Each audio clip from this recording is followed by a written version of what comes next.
G'day, g'day, g'day. Better late than never, I hope. Apologies. It has been, seems like everything I've touched today has not gone according to plan. So, yeah, I am 20 minutes late, but I am leveling up and making sure I get here. And apologies. So, Colin Clapp, Leveling Up Live, Parenting Passports and Profits. I've had computer just crashed on me at the time we were supposed to press live. Let's see, is that the Canon has kicked in, so I'm just gonna nope. What's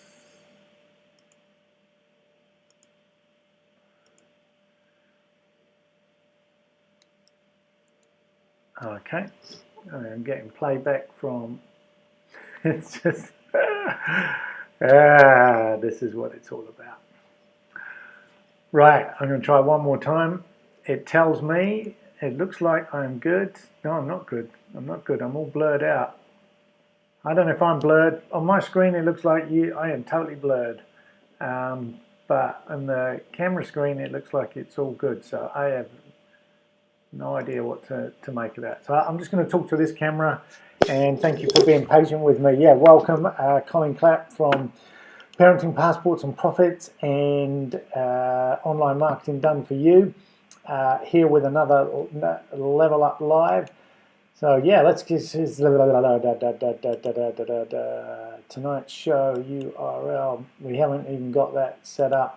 Yeah, it's just been one of those days. It's just been one of those days. My lawnmower didn't work, my streamer didn't work, and of course I got to go live, and that doesn't work. So here we are. So it is Monday. It is Monday the 4th of May. Where in the world are you? Please let me know if you are tuning in. It is that sort of show. It is meant to be fun. And yeah, what does lockdown look like for you? Love to know where you are. We've had people come in from all over the world, different continents, and so we'd love to know where you are right now and what does lockdown look like for you. We are in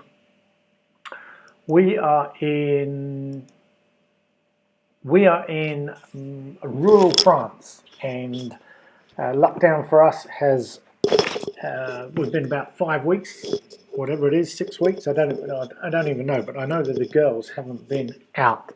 So yeah, if you're wondering, when I say we, I am talking about me and my partner and my two small girls. One is 15 months, and one is 6.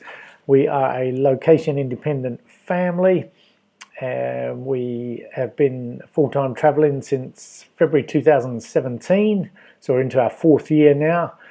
And we spend most of that time, if not nearly all of it, in Southeast Asia, apart from when we went back to our home in New Zealand, or our home country in New Zealand, because we no longer have a home. We went back to New Zealand to bring baby number 2 into the world. That was the beginning in 2019. And then we hit the road as soon as we got her passport, before she was 10 weeks old. And we only came out of Southeast Asia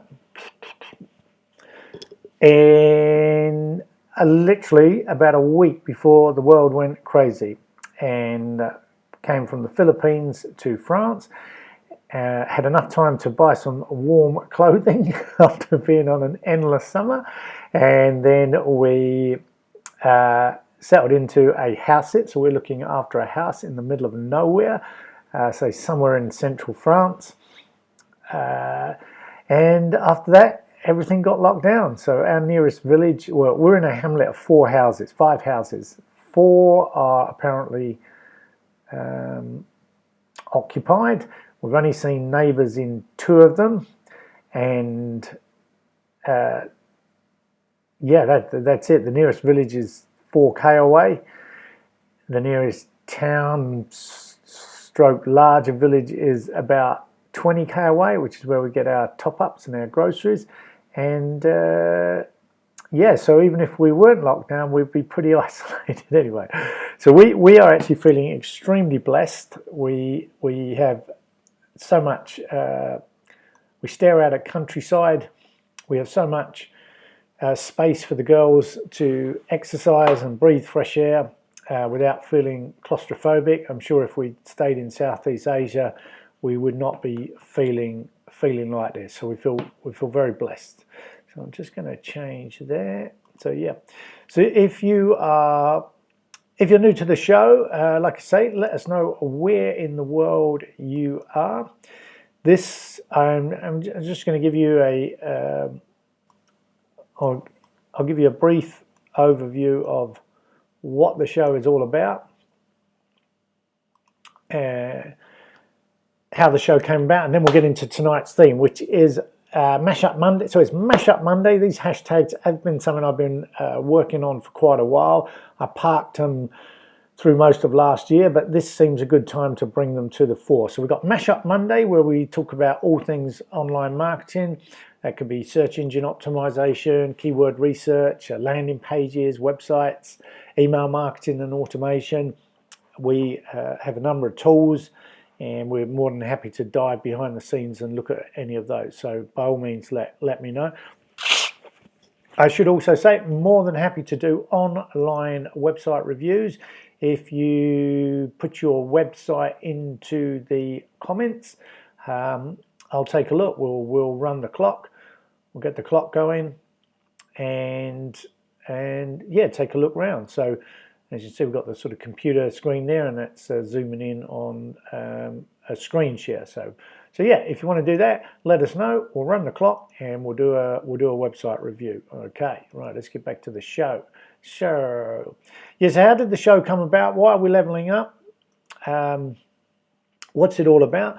Well, I'll try and do this in a couple of minutes. If I don't want to do this too long, because if you have been watching the show, you'll know from the first sort of 10 to 12 episodes where I was practicing this software, broadcast software, you'll know that it was one of 5 strands that led to the creation of this live daily show.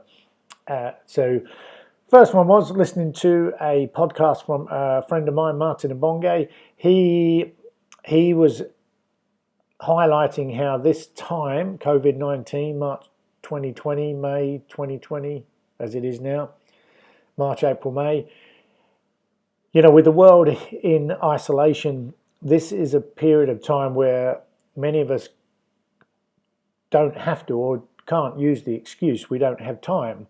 Now, that's not to say everyone has time. I suddenly feel like busier than ever. And certainly essential workers, you know, they're on the front line, and hats off to those guys. I couldn't do what they do in normal times, let alone how it must be now. The rest of us, though, are, you know, for one reason or another, have, you know, had the rest of our life sort of cancelled, and we have some extra time. And the challenge was to use this time wisely and to make sure you invest in yourself. Now, that could be just in a fun way, you know, learn a new hobby, you know, do something that you've been meaning to do for a long while, musical instrument, language, art, craft, read more, whatever. You know, just hang out with your children and enjoy just hanging out with your children. We're a world schooling family. We're with our children 24/7 all the time. So this is not new to us, but I understand if it is new to you, it can be a little bit different and challenging. Anyway, Martin was putting down this challenge: use this time wisely, and you'll only have yourself to blame if, when this time passes, you come out of it and you see that actually others have moved on and you haven't, and that's because they used that time wisely. Second one was, I was introduced to a gentleman by the name of Trey Hipp, who lives in Mexico right now. We were introduced by a mutual friend, and Trey was from the world schooling communities around the globe, and Trey was looking to breathe life into a small business a small business sort of accountability group through the World Schoolers movement, and I was keen to be part of that group. Our time zones and availability wasn't lining up, so we just took the opportunity through the introduction to meet, be introduced and meet up and talk. And I am being affected by some Oh. If you saw that funny flickering over the screen, that was a fly over the lens. I couldn't see it. It's pitch black up there, and its little leg must have just been flicking over the leg. Yeah, that's live video for you. So, where did I get to? So Trey was looking to breathe live into this accountability group. I shared that in my past I had actually hosted accountability groups professionally, and I had some small business coaching and mentoring experience. Haven't done that I did it for a number of years, but haven't done it for a number of years as our life has moved on in different direction. And then we weren't too sure how we would use that or if we could use it. He wasn't too sure, like the stability of the group. Anyway, the whole point was, got introduced. I said I'd sleep on it, he'd sleep on it, and we just see where that relationship and the possibility to join in the group would go. And that's what I did. And again, with Martin's, I wasn't specifically doing anything to immediately act on what Martin had said, but it was just sort of just simmering away.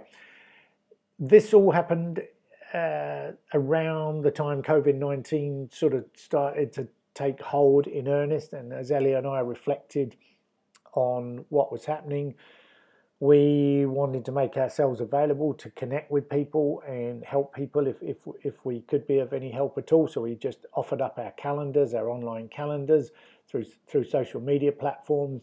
At the same time, I just felt I could do more, which is when point number 4 came along, and that is when I noticed that some of my own online mentors and inspirations were creating kind of ask me anything type platforms to be able to take questions and pass on knowledge or whatever, or just provide an empathetic ear. Anyway, which led to number 5, and that is what you're seeing now.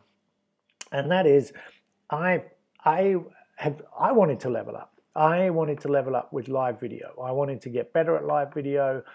I've been meaning to do video for a long while. We've got no shortage of video content, but we're not video editors, and it's been a challenge trying to keep content published because we just can't.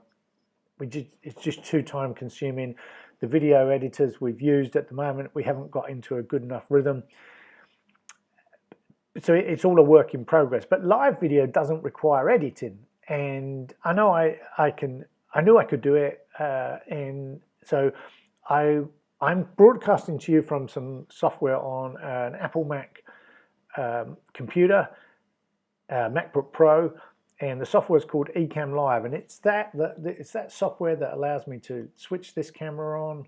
That we can't do.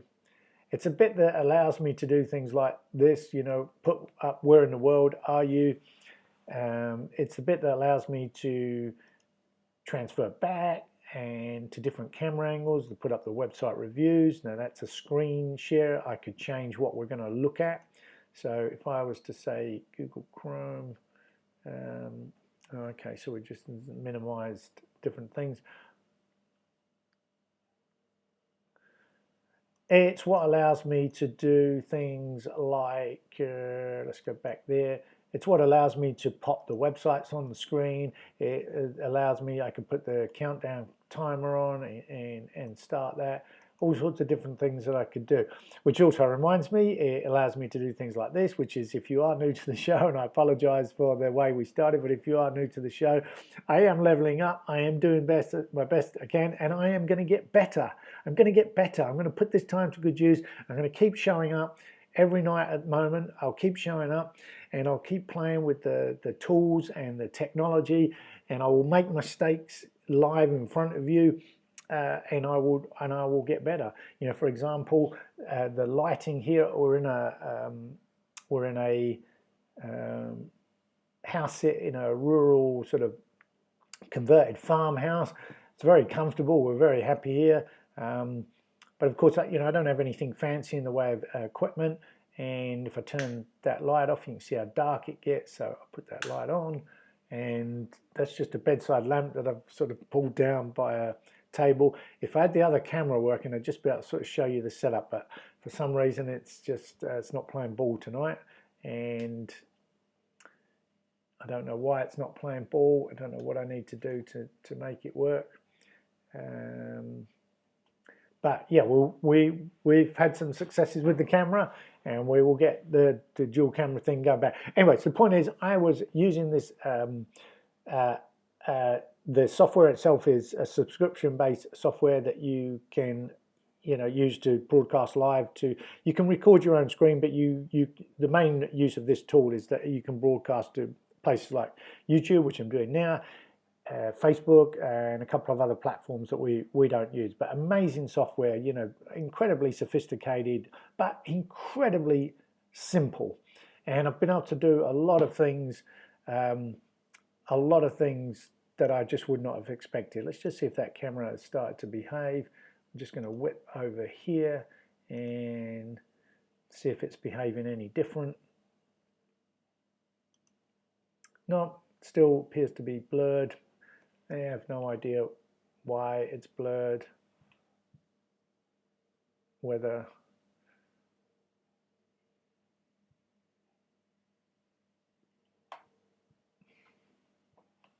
okay, all right, let's not mess with that. Let's not mess with that. Let's just come back over here. Let's go back over here. All right, so I wanted to get better at this, and if you've seen any of the previous episodes, you'll know that I have been trying to get better at this, and it's all about experimenting and seeing what I could do. So many of the things that I just showed you, they weren't in place. I didn't know how to do them 2 weeks ago, 2.5 weeks ago, 3 weeks ago now. We're into week 4, Monday to Fridays, and so yeah, but this is what it's all about, leveling. I'm putting this time into getting better, and I'm trying to find a time zone that works for many people, and right now it is extremely late. I could do with doing some sleep, but I want to do this. I want to do this for you, and I want to do it for me. So hopefully we'll get out of that. So let's get on with the show. And so last week, after sort of feeling like I made some progress with the technology, tonight was the first time we haven't really gone live at the time we hoped to. That hasn't happened before, but we were getting into a bit of a rhythm last week. We've had some guests on. We've shown how we can bring guests on the show, and I want to continue with that. So we've got some guests coming on Thursday. I'm very excited on Thursday, which is Thoughtful Thursday. My friend Di Manuel from Canada, who is also a member of the Two Daughter Club. He is a thought leader in the health and fitness space, and he's going to come and talk about men's mental health. So I'm really excited to have Di on the show, beaming in from Canada. And so yeah, if that is something that you want to know about, put it in your diary. It's 4:10 p.m. Eastern, 10:10 p.m. Central, 8:10 a.m. New Zealand time, and work out the rest from around there. So last week I brought up the hashtag. So we're going to have Mashup Monday, which is going to be a mashup of online marketing tips and tricks and things like that, and I'll develop some content around there. And if you want to see behind the scenes, all you need to do is ask, and we will facilitate that. I'm going to get into some of the tools we use, and then maybe if you're watching, either live or after the show, you can let me know if you'd like a dive behind the scenes. Then sort of continuing with that, but going off at a slight tangent, on Tuesday is hashtag Tech Tuesday, and that's when that maybe it's the same sort of thing. We can look at behind the scenes on some of our other tools that we use, even things like getting this camera working, or it can show you the setup. How my I have a being a full-time traveling family, we travel with just 2 check bags and 3 carry-ons for the 4 of us, and so my technology all fits inside a this laptop or this day bag, and this day bag was chosen very carefully so that it can accommodate things like my portable keyboard, and I can sort of show you some of the tech that we use to survive. You know, we even got a full-length tripod, and we can make all that work. So we can do things like that. Wednesday is World Schooling Wednesday, and that's when we sort of talk all things homeschooling, unschooling, and world schooling. So anything to do with home education, really. And that could overlap into maybe some parenting issues or parenting challenges or joys. So yeah, that's on Wednesday. Thoughtful Thursday, that's when we just sort of find out what's on your mind and whether, yeah, you know, this is where we want to hear your thoughts. You know, maybe you've had a shift in mindset, maybe a new viewpoint on something, and yeah, this is a time to share something that is, you know, is really making you think. I'm a firm believer that we could all do better in the thinking, you know, just pausing and thinking things through differently, and that's what Thoughtful Thursday is about. And then on Friday, that has long-standing been Family Friday in our little world, where we've always tried to introduce other families that are location independent or on a world schooling adventure. And if you follow our Facebook page, which you can get to from the homepage there, if you follow our Facebook page and see our posts on Friday, we always post on Friday other families that are on this type, living this type of lifestyle. Some are permanent, some are not, but yeah. And what we want to do is try and extend that through Level Up Live to see if some of the families will come on the show and just tell us how, you know, what they're doing, how are they learning, what are they leveling up on, whether that's themselves or the children. It's a family-friendly show, depending on what time zone you're in. More than happy to have the kids on. Since we started, we've done one show early on in the day where my own children joined in very briefly. My eldest daughter leveled up with her artwork and showed us, but since then we've been doing late night shows here, and so they haven't been able to come on the show. But your children are extremely welcome if they are up, depending on where in the world you are. So just one more reminder before we hit to my online marketing list. Remember, if you are just on the show, just joining us, let us know where in the world you are. What does lockdown look like where you are? We believe we are 1 week away from restrictions being left, and we can finally leave the house. I'm the only one who's left the house in the last 6 or 7 weeks to do the grocery shopping, but the poor old girls haven't been out, I'd say. But it isn't the end of the world, because we have been blessed with space, but yeah, it's going to be really cool to just get out and maybe go to the park. We're in a very, very rural area, and when I say park, we don't really have much to go to, but it's going to be nice to find a bit of outdoor play that is different from the outdoor play in the back garden. Obviously, we've still got physical distancing rules to deal with, but we're looking forward to that. Maybe we can jump in the car and get the baby used to the car seat again. Okay, right, on with the show. We're not going to go on for long. So, hashtag. I thought I'd start this week literally just with,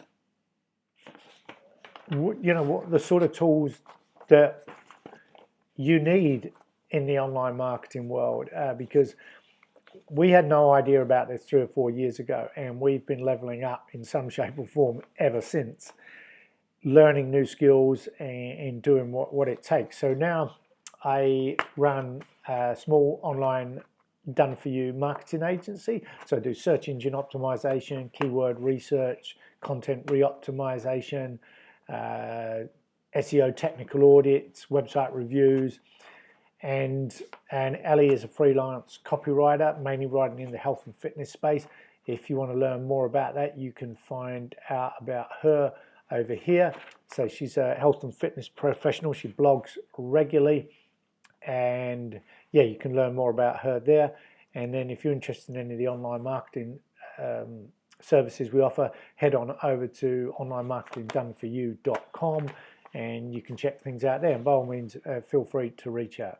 And once again, if you are new to the show, new to the channel, please give us a little bit of encouragement. And all those likes, they matter. Subscribe to the channel.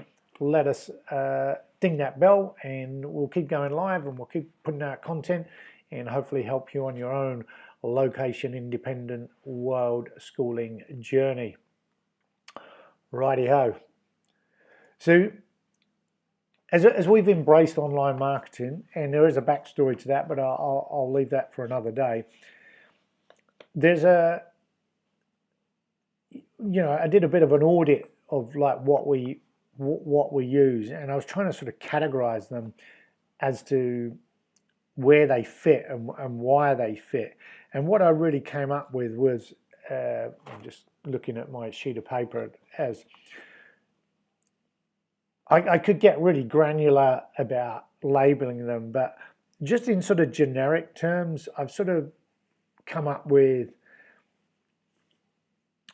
email marketing and automation, websites and landing pages,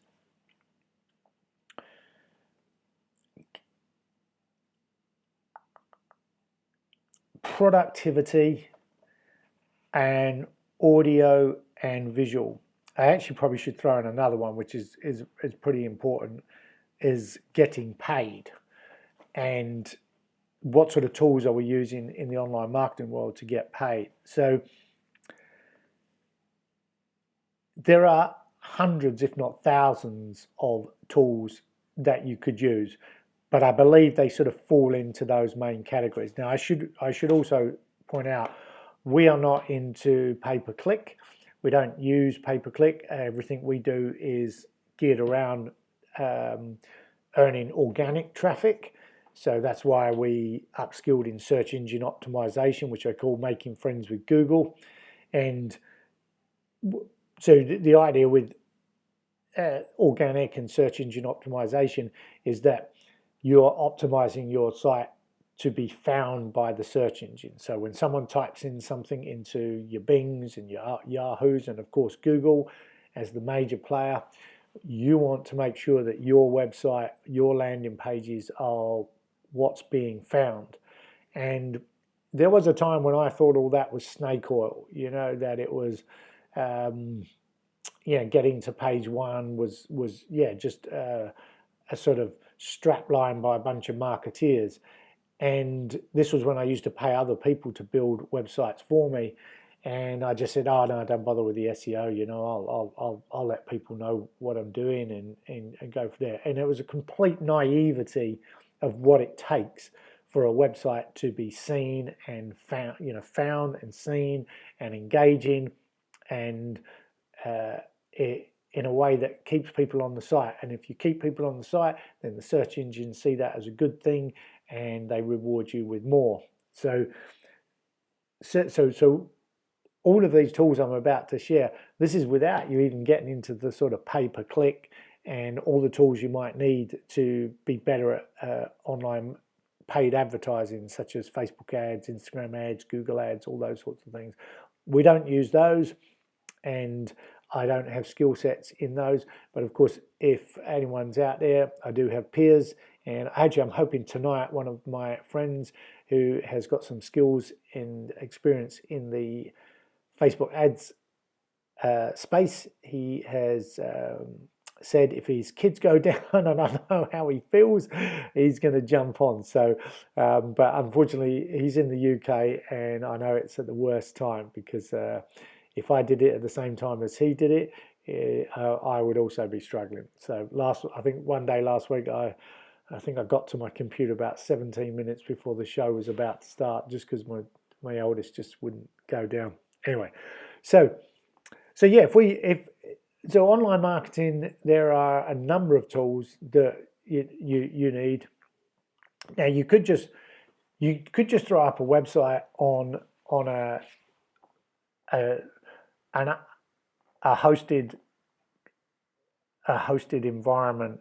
I'm thinking like Blogspot or Blogger or WordPress.org, and where you don't really own anything, but you could have a presence, and there's all sorts of other cheap environments where you could host a website, but you don't have much control. So none of those things interest us. We want control, and so the first thing you need is to be able to host it. So you need a hosting account with someone, and that's when you can grab your own domain and build something on what's called a self-hosted platform, whereby you pay a company to rent some space on their servers, and they're the ones who are going to look after the uptime and all of that, and you pay an annual fee or a monthly fee to make sure that stays. And there are hundreds of hosting companies.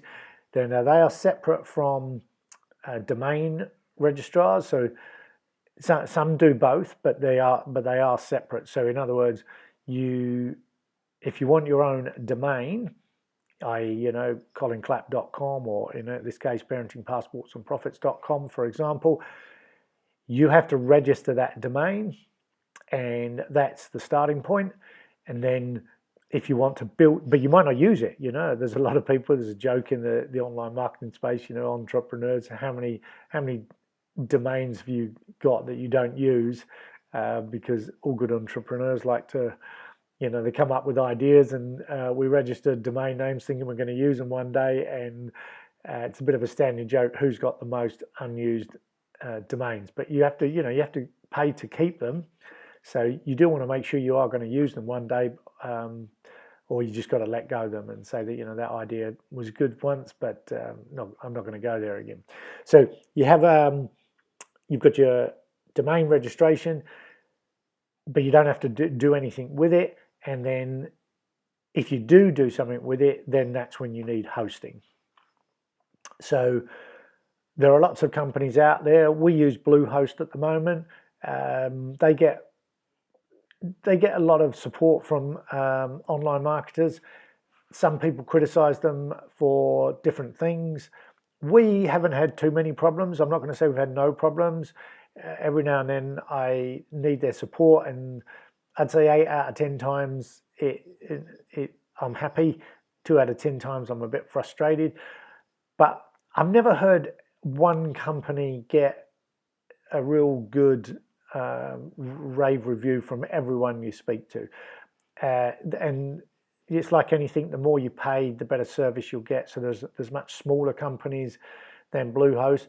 They're more expensive, but arguably they provide better customer service. So, but we haven't been unhappy, and we haven't had any reason to jump ship. And but yeah, so then you've got your website. Then comes the whole gamut. Well, how is anyone going to find out about it? Because if you do not know what you're doing, and you just get a designer to put up a website for you, you may get a fantastic looking website. Your designer may be the just most amazing graphical person, but if they have not optimized that website for conversion or being found and seen by the search engines, you might have a big white elephant on your hands. And what I mean by white elephant is that no one sees your website other than your mum, your sister, and anyone you tell anyone about. But the whole idea of a website is it should be leverageable. It should be something that you can get, it should be seen 24/7. It shouldn't be relying on you turning up at network meetings or holding out business cards. One of my friends, also an experienced online marketer, he says, is your website the laziest member of your team? Thanks, Brad. And Brad's right. If your website is not working while you're asleep or doing something else, that is a lazy member of the team, because it's not doing its job, because it can be seen 24/7. And if it's an e-commerce site, it should be taking transactions 24/7, should have money coming in 24/7. And so putting up a nice looking website is just the starting point. You've got to have a method to market it, to convert visitors to it, to keep people on site, to make them come back, to grab email addresses, all those sorts of things. So that leads to, can your website, can you make landing pages that are conversion friendly? Or do you need plugins or memberships or specific themes that make your website, make your website do the job it's supposed to? And that's when you start getting into funnel builders, landing page builders, opt-ins, email marketing tools, search engine optimization. There's a whole gamut of tools that we use in that space. And as I say, this is before you get to social media. So we use a few. So, and it's also important to understand that a lot of these tools overlap. Okay, so for example, most email marketing companies will give you opt-in forms, which could come in the form of like pop-up boxes or inline forms. So an inline form is where you're reading down the page and it says, give us your email address, and which you may put in a first name or a bit more information, but there's a form actually on the page. So you don't click anything, you just see the form, you fill it in and you press submit. That's called an inline form. Whereas other forms, which I could go off at a tangent around conversion rates, but other forms, it says sign up to our newsletter or something along those lines, get a content upgrade, we'll give you this if you give us your email address. That's called a lead magnet, and you click on a button and the form pops up. So the first form where you don't click anything is inline, and then the second one is called a pop-up. But the first one is called a one-step opt-in, where there's only one step, which is you're reading, you fill it in, and you press submit, and that's one step, and you're done. Whereas the click on a button is a two-step opt-in. So you're clicking on the button is the first step, and then filling in the form is the second step. But there's some psychology behind the two-step process and the one-step process that shows up in the conversion results of a two-step opt-in, and I'll talk about that another day. Excuse me just 1 second. So remember, if you're just coming in, let me know where in the world you are.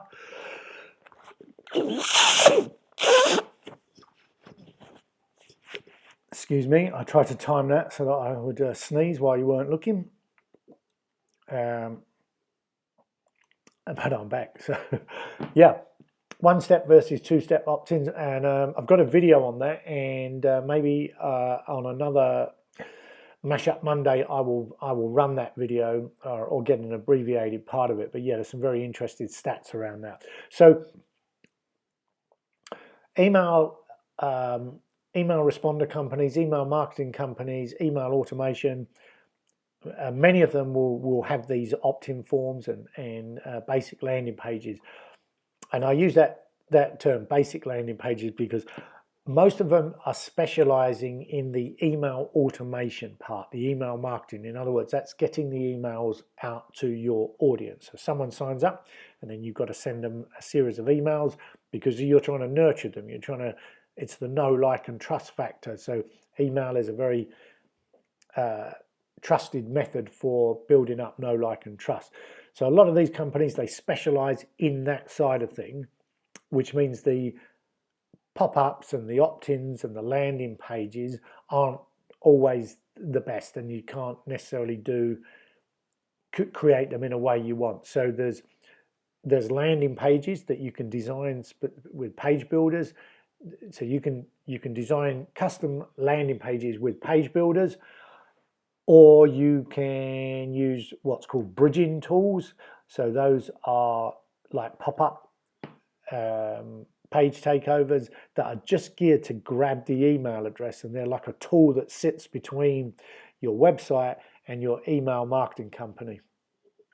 So with all these tools, behind the scenes, there's lots of integrations. So one tool's talking to another through API keys, and if you don't know what they are, I don't know technically, but they're effectively a behind-the-scenes language that allows secure crossover of data. So you might have a email. So I'll give you an example. We build our landing pages on ConvertTree. You'll understand why I said ConvertTree in just a minute.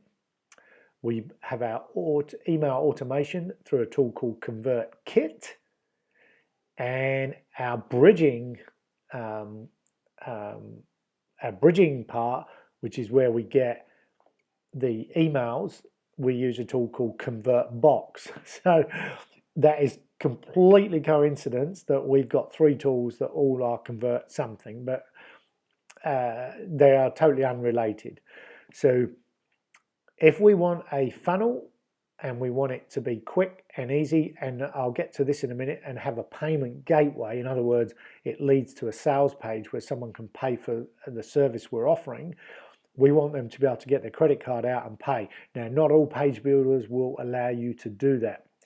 So we've invested in ConvertTree because it has a payment gateway built in. So tools like Lead Pages, I think, have them. ClickFunnels have them. So ConvertTree is similar to ClickFunnels, if you're familiar with that. Probably a third of the price and doesn't come with all the marketing hype. Lightning fast page load speeds, and more customizable user interface is what we've been told. But we like it. But in theory, you don't need one of these. But if you want to get paid, you need some form of payment gateway. So you might need to use PayPal and stick a PayPal button in. And if that works for you, happy days, go for it. So you might say, buy my services, click this button, up pops a PayPal option, and they pay. But our experience of that is you can't brand it. You can't brand it as well. So if you want your own brand to sort of be part of the whole checkout process, that's where a payment gateway comes in. And you have to pay for that. You can't just expect that sort of stuff for free. There are some hacks around, like WordPress plugins that will plug in with Stripe, and you can do that. So you set up your landing page on a tool like a page builder tool like that, and then you use your bridging opt-in form, which would either come from your email provider or something like ConvertBox or Opt-in Monster that grabs the email address.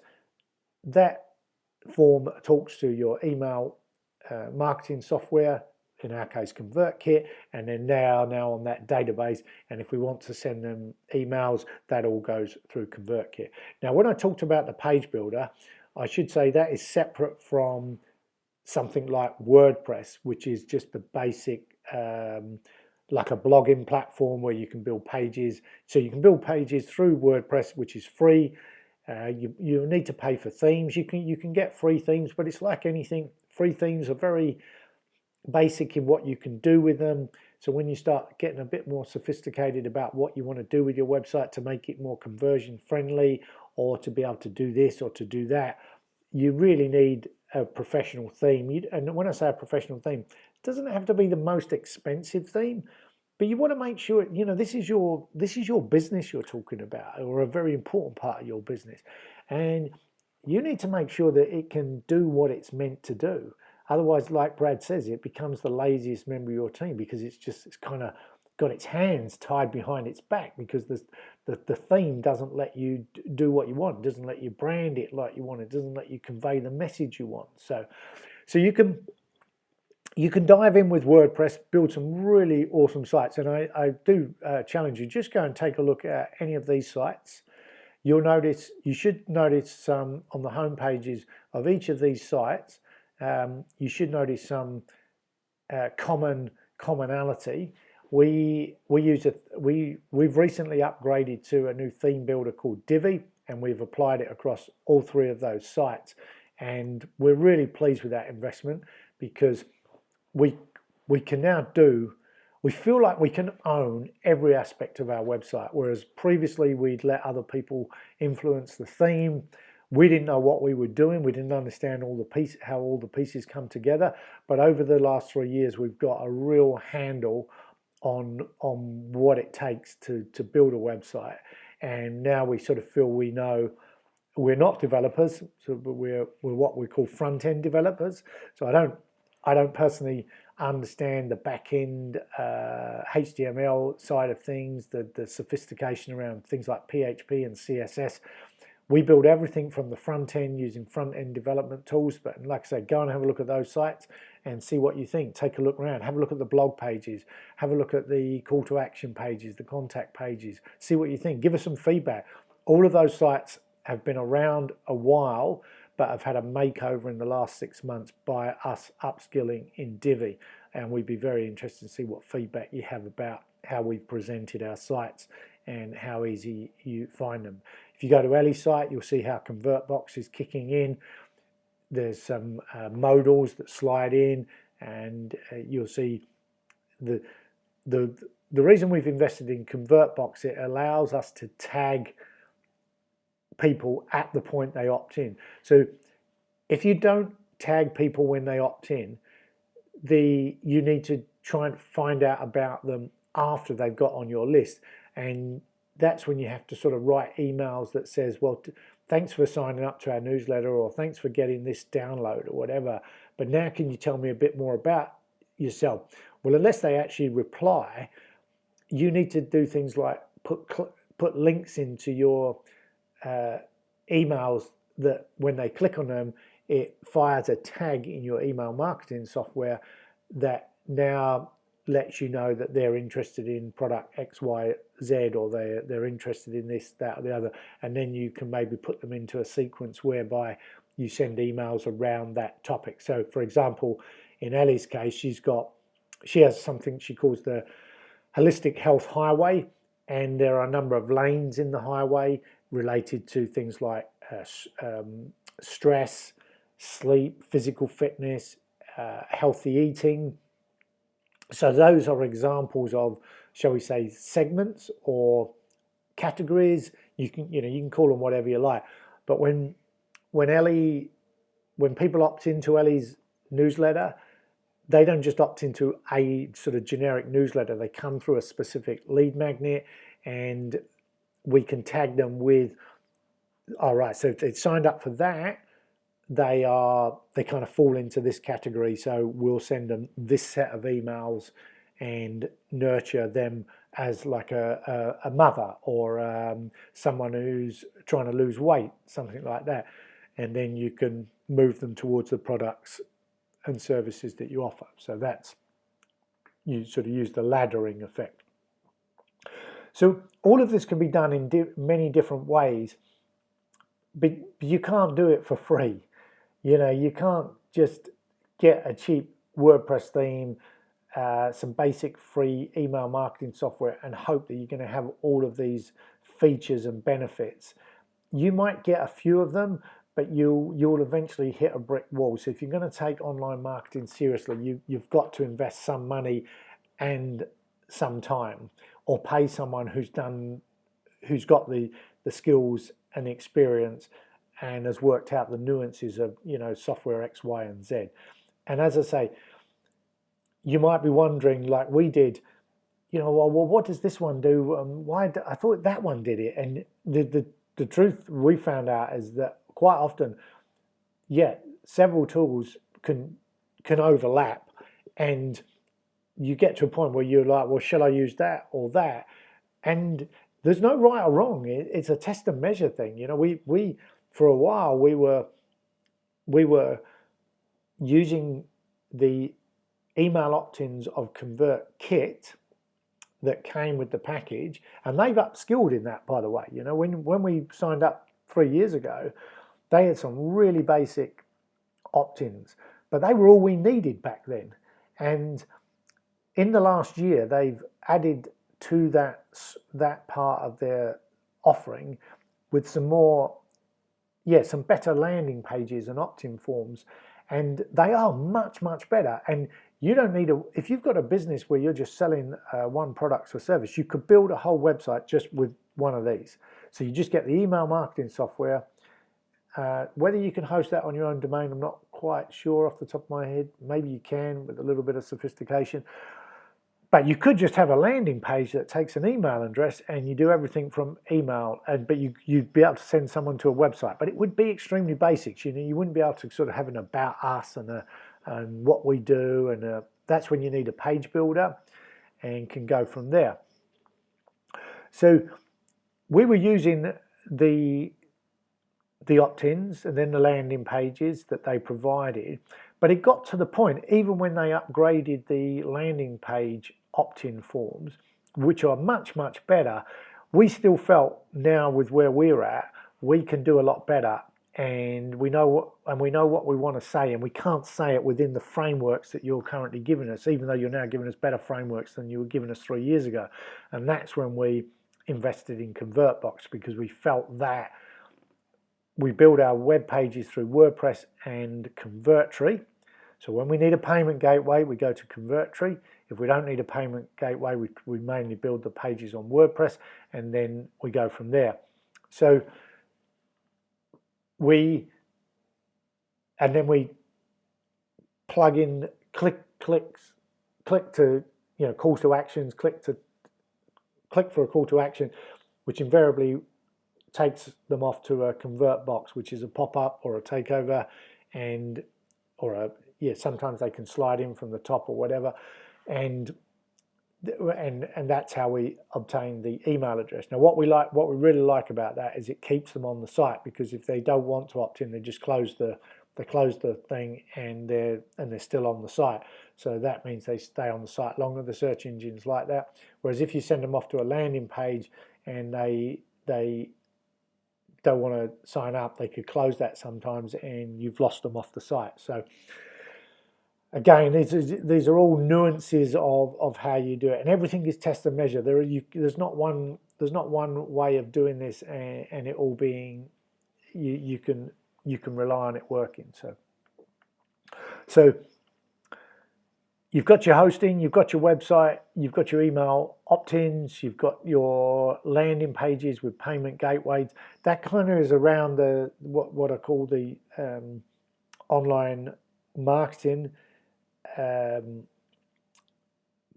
guess the online marketing thing, but behind the scenes you've got all the search engine optimization, and that's when you want to understand about keyword research and how keywords play a role, and how meta information, which is the sort of hidden information that the search engines see. So people don't see that when they're reading your site, but behind the scenes there's what's called meta information, and the search engines see that. They use these little robots that crawl all around the internet, World Wide Web pages, and they crawl down and they look inside your site and they look to see what's going on.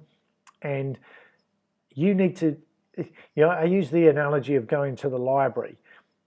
If you go into the library and you're very sort of vague in what you're looking for, you could spend all day just looking for what you want.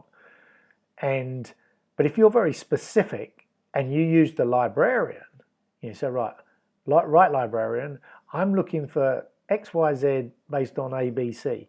And you go to the librarian, and if the librarian is clever and experienced, she takes your very specific information and she takes you right to the end result with no time wasted, and she serves you up exactly what you were looking for. Whereas the vague requests and the inexperienced librarian means lots of time is wasted looking for what you want. You don't quite know what you want. She doesn't quite know where to take you, whether it's her lack of skills or your lack of clarity. And you walk up and down the aisles in the library just searching aimlessly for this sort of needle. Well, the search engines work in exactly the same way. The more specific you are, Google, Bing, and Yahoo are now so sophisticated, they will highly likely work out exactly what you're looking for, the type of thing you're looking for, and they will serve that up.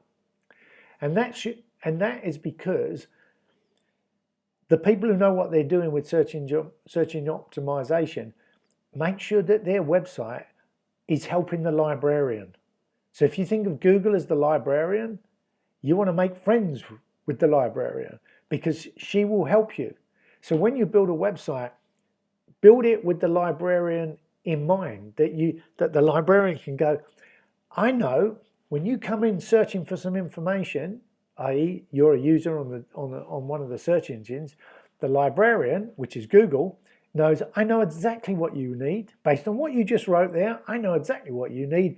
Here's the top 10, and probably the top 3 is all you're going to want. And that's kind of how it works. So as you can imagine, there are billions of web pages and there are hundreds of thousands, millions of search terms. So some of them get searched more often than not. So the librarian sort of knows what's the high volumes and can only serve up 2 or 3 answers that is going to be popular. So how do you make sure that you are in those search results? Well, that's search engine optimization. If you only have a good looking website, that's just the starting point. That might keep some people on site if they find it, but they need to be found, and that robot that's crawling around is what's looking for the answer. And if the robot comes in and looks through the window, because that's what they do at the beginning, they just look through the window, have a quick peek, new website, new page, they just have a quick peek, what's this all about? Should we take any notice of this? And if so, yeah, we'll mark that and we'll come back and and next time we'll come through the window and we'll look a bit deeper. And if that robot's looking and going, I have no idea what this website's about, because the meta information is not telling me, the robot will just move on and your website, can disappear into obscurity. So you need to take search engine optimization seriously in some shape or form. It requires some analytical thinking, it requires some research, and it requires some behind the scenes technical know-how. It isn't the most technical, but you can go down to nth degrees and it gets extremely technical, but you don't need to go all the way down that pathway to get results. But if you never go down that pathway, then you're probably not going to get results. You will be reliant on word of mouth and good networking or paid advertising, where you pay for people to come to your site. But unless you are willing to get your credit card out and pay, you need to in order to get results organically, you have to understand how the search engines work and invest accordingly to make friends with Google. And when I say invest, that's either in time or money or a combination of both. Okay, so what other online tools are there? Well, there's what we call the getting paid tools. Now, I did talk about the payment gateways, and that is definitely a way to get paid. So you get paid for the services you offer. Maybe you have an e-commerce site. You definitely need a payment gateway there. But even if you don't have a payment, even if you don't have a e-commerce site, maybe you have a maybe you offer some software, maybe you offer a membership, maybe you offer some coaching. Those are services that you need to get paid for. So you need to get paid somehow, and that's where the payment gateway comes in. You could use PayPal, and there are other tools that allow you to, we use Stripe, and they sometimes provide little tools that you can embed on your site that create buttons that pay now, etc., etc. But when I talked about getting paid, I was also referring to other administrative tools like Payoneer, PayPal, TransferWise. Those are tools that allow you to receive money behind the scenes. Stripe is another one. And I'll give you an example. So some others that go into that as well are affiliate tools. So when I talked about offering payment or getting payment for services, offering services that you get paid for, you could also market other people's services and take a commission, and that's called affiliate marketing. And in order so there are a number of affiliate marketing tools that can be used to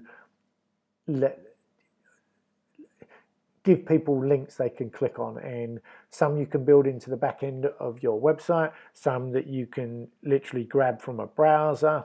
But sort of cutting this a little bit short now, give you an example. If you're an associates partner with Amazon, which is represented in a number of countries, but when we first signed up, it was hard to get paid out of any of those countries other than America.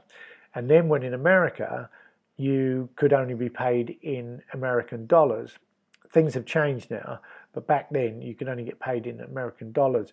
And if you didn't have an American bank account, that was quite awkward, and it was a bit hacky to get around it.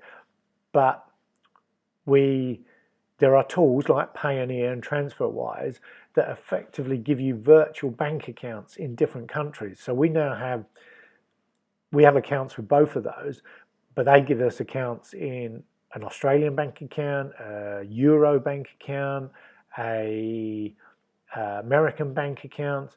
And what that means is when we sign up for affiliate schemes, depending on where in the world the host affiliate is, the host partner who's offering the affiliate scheme, they may only pay through direct transfer or a certain method.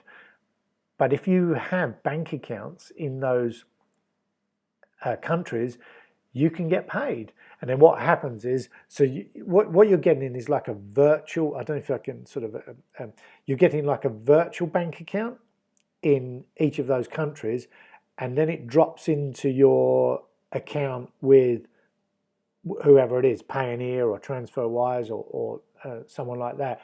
So the money may come through in Australia, you get paid by your Australian clients, drops into an Australian account, gets converted in your tool like Payoneer or TransferWise, and then drops into your Payoneer account.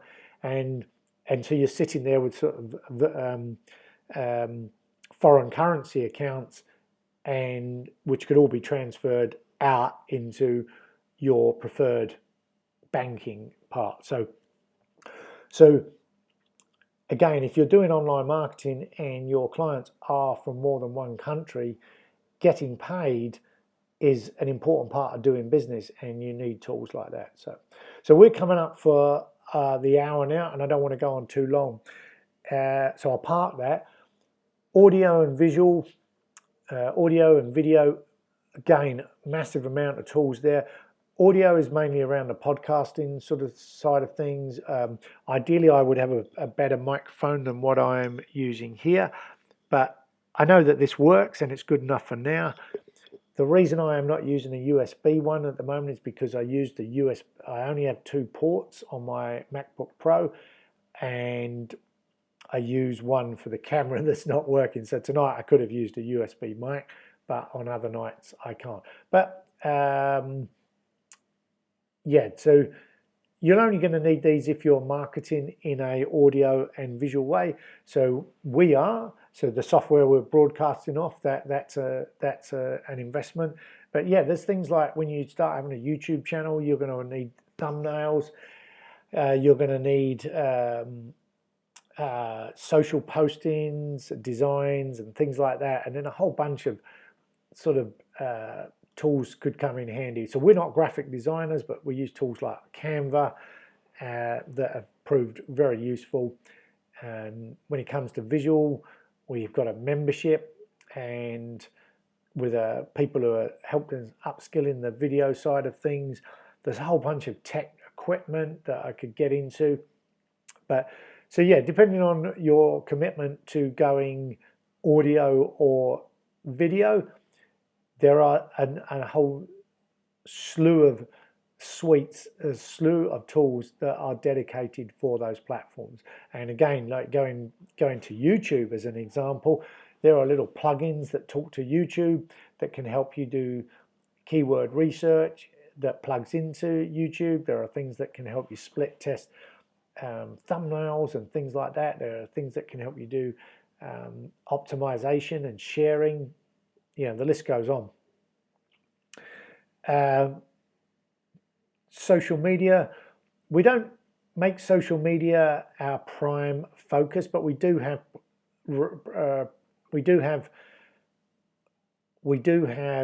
accounts on Facebook, Instagram, Twitter, LinkedIn. We primarily show up on primarily show up on Instagram and Facebook.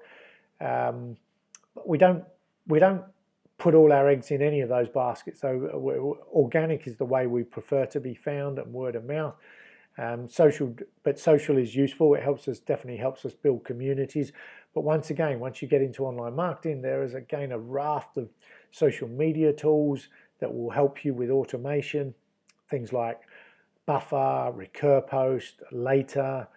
These are all tools that help you bulk process and automate tasks related to social media. And you need to test and measure whether these tools work for you. Some are better than others, and I only listed a few. There are hundreds of them. So you've got to be very clear about your strategy with social, and then make sure that you use the tools that are most appropriate. So we do use Recur Post, which is useful for if you have certain posts that you want to repeat, whether that's daily, weekly, monthly, quarterly. We find tools like that are very useful. Again, there's free versions of these, paid versions of these, and with the free versions, you're always going to hit limits of what you can do and what you can't do. We currently only use the free versions because we don't feel the need to. Our strategy and commitment to social isn't as great, so we invest our funds elsewhere. But if you're all in on social, the pro packages allow you to level up at a different level.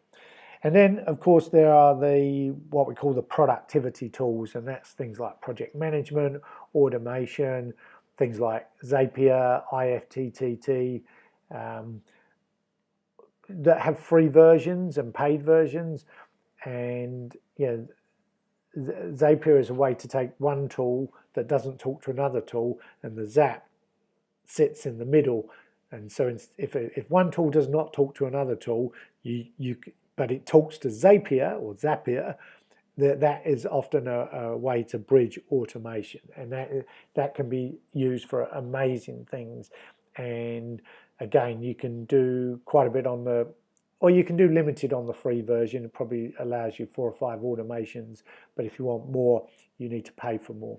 But then there's things like Evernote, Trello, Asana for project management, Evernote for note taking, hundreds of apps that you could share. Lastpass is a security password tool that we use. We put off using a tool like that for a long while and was manually keeping records of passwords in Evernote, and I had a kind of system for how I did that. But keeping it up to date and making sure that your team can see your passwords was always a bit of a challenge. And I knew about password encryption tools, but I was just so reluctant to sort of take that step of changing all my passwords. But man, when I did, I am so glad I did. It's probably about a year now since I moved over to LastPass, and I haven't looked back. So we now just, every time I log into one of my platforms, LastPass pretty much takes over, gives me a new password, so I can ditch all my passwords that are sort of variations of things that are memorable, and let LastPass do the encryption and the taking it over. And I can use LastPass on my phone and across my iPad. I can share, but here's the real beauty, is when we delegate or outsource anything, you can, as long as, well, you make sure your outsource have got a LastPass account, that can be free, and you can share the encrypted password with them, so they don't need to see the password. You can choose whether they do or they don't, but they can log into the tools. So that is priceless, and you can get it for free. If you want to do the sharing, I think that's when you go to the premium package, but it's like $60 a year, or maybe $40 US and $60 New Zealand is how we convert it back. So for $1 a week in our own currency, we can just manage passwords with, you know, I can have scores of browsers tabs open in and out of different packages trying to build something and not having to worry about where are the passwords, just literally letting Lastpass take it over. So heaps of tools around productivity. They're all part of the online marketing suite. CRMs, you can use CRMs, hundreds of, well, scores of CRMs, which is, you know, the sort of sales packages where you build relationships. You know, I spoke to Johnny today, and then I'm going to follow up in 2 weeks or 2 days and keep records about your potential customers. We've sort of dipped in and out with those sorts of tools. You don't have to use them. That's all down to sort of personal discipline about how much you want to get things done and automate your follow-ups and sales leads, how you manage those leads. So that's when you're getting into business tools that, you know, don't always have to be online. You know, I used to work in sales when I was a nipper, and back then it was like literally just this was pre-internet days and a roller deck, you know, and you're recording your notes about people on paper and recording when you're going to follow up in a paper diary. Well, all of that stuff now, those databases are three-dimensional, and you can use amazing software. Lots of free versions out there. We used Insightly for quite a while, and I would recommend it. Capsule CRM, but there are, you know, look up CRMs, customer relationship management tools, and there are many, and most offer a free version, and you can make very good use of them. It's more around the discipline you have of implementing standard operating procedures that are going to allow you to get a good return on investment of the time and effort it takes to use those tools. And as I say, they nearly all have a free version. And what will happen with the free version is you'll hit limits. So you might only have X amount of leads or X amount of contacts or X amount of users that can use this software. So it's not until you hit the, you know, pay for the premium version that you can sort of open up the full suite and you can go. But I've sort of talked very rapid fire tonight, and I'm going to wrap up now because this is probably the longest show. I started late, and it's really late where I am now, and I'm sure if you've hung around this long, you've got plenty to be going on with. So you can reach out to me and dive deeper on any of these things. Go to our resources page, which is actually going through a makeover now. I'm getting that up to date, but it's going to be probably a week or two before that goes live. But if you want a deep dive on any of these tools, by all means reach out, tap me up, let me know whether you just want to talk about them on a chat one-to-one, or whether you want me to talk about them on the show and do a deep dive. More than happy to do that. Just reach out, let me know. And by all means, if you've got a tool or a thing that you want to share, please come on the show and just, you know, this is meant to be a talk show. Tonight it's just been solo, but you're more than welcome, and there's a way you can come on that's very easy. I didn't fire it up tonight, but we can make that happen at any time. So that's enough. I'll just leave you with, remember, if you are new to the channel and you're watching this at any time, please give us a like, hit that subscribe button and ring that bell, and we will look forward to being of service to you later. Okay, I don't know why my oh, here it comes. There you go. Press the like, hit the subscribe and the bell. So okay, I hope you got something out of that. Sorry about starting late, and I will see you next time. So, and wherever, if you're waking up in the Australias or New Zealand, or if you are having some afternoon tea or early dinner somewhere in the Americas, or whether you're like me in Europe and you're thinking it really should be bedtime now, I hope it has been a good one, or it's about to be a good one, and I will see you next time. Okay, bye-bye for now. Take care.